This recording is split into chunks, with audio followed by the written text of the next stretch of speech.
اور کیا تمہیں موسیٰ کے حال کی خبر ملی ہے؟ جب انہوں نے آگ دیکھی تو اپنے گھر والوں سے کہا کہ تم یہاں ٹھہرو، میں نے آگ دیکھی ہے، میں وہاں جاتا ہوں، شاید اس میں سے میں تمہارے پاس انگارہ لاؤں یا آگ کے مقام سے اپنا رستہ معلوم کر سکوں۔ پھر جب وہ وہاں پہنچے تو آواز آئی کہ اے موسیٰ، میں تو تمہارا پروردگار ہوں، تو اپنے جوتے اتار دو، تم یہاں پاک میدان یعنی طویٰ میں ہو، اور میں نے تم کو منتخب کر لیا ہے، تو جو حکم دیا جائے اسے سنو۔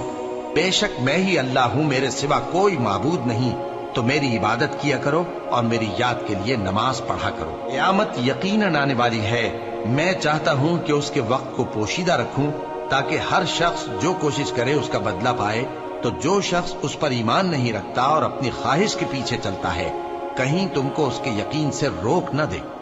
تو اس صورت میں تم ہلاک ہو جاؤ۔ اور اے موسیٰ، یہ تمہارے داہنے ہاتھ میں کیا ہے؟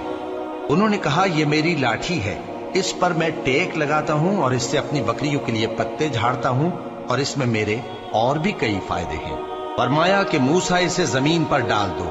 تو انہوں نے اس کو ڈال دیا اور وہ یکا یک سانپ بن کر دوڑنے لگا۔ فرمایا کہ اسے پکڑ لو اور ڈرنا مت، ہم اس کو ابھی اس کی پہلی حالت پر لوٹا دیں گے، اور اپنا ہاتھ اپنی بغل میں دبا لو کہ وہ کسی عیب و بیماری کے بغیر سفید چمکتا دمکتا نکلے گا۔ یہ دوسری نشانی ہے تاکہ ہم تمہیں اپنے بڑے بڑے نشانات دکھائیں۔ تم فرعون کے پاس جاؤ کہ وہ سرکش ہو رہا ہے، کہا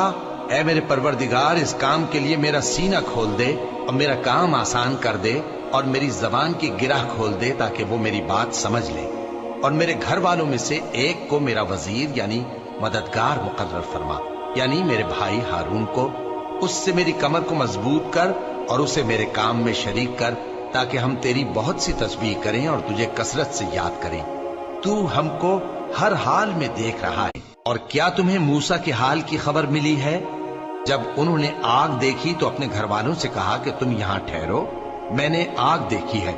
میں وہاں جاتا ہوں، شاید اس میں سے میں تمہارے پاس انگارہ لاؤں یا آگ کے مقام سے اپنا رستہ معلوم کر سکوں۔ پھر جب وہ وہاں پہنچے تو آواز آئی کہ اے موسیٰ، میں تو تمہارا پروردگار ہوں، تو اپنے جوتے اتار دو،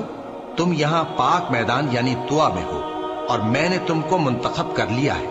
تو جو حکم دیا جائے اسے سنو۔ بے شک میں ہی اللہ ہوں، میرے سوا کوئی معبود نہیں، تو میری عبادت کیا کرو اور میری یاد کے لیے نماز پڑھا کرو۔ قیامت یقیناً آنے والی ہے، میں چاہتا ہوں کہ اس کے وقت کو پوشیدہ رکھوں تاکہ ہر شخص جو کوشش کرے اس کا بدلہ پائے، تو جو شخص اس پر ایمان نہیں رکھتا اور اپنی خواہش کے پیچھے چلتا ہے، کہیں تم کو اس کے یقین سے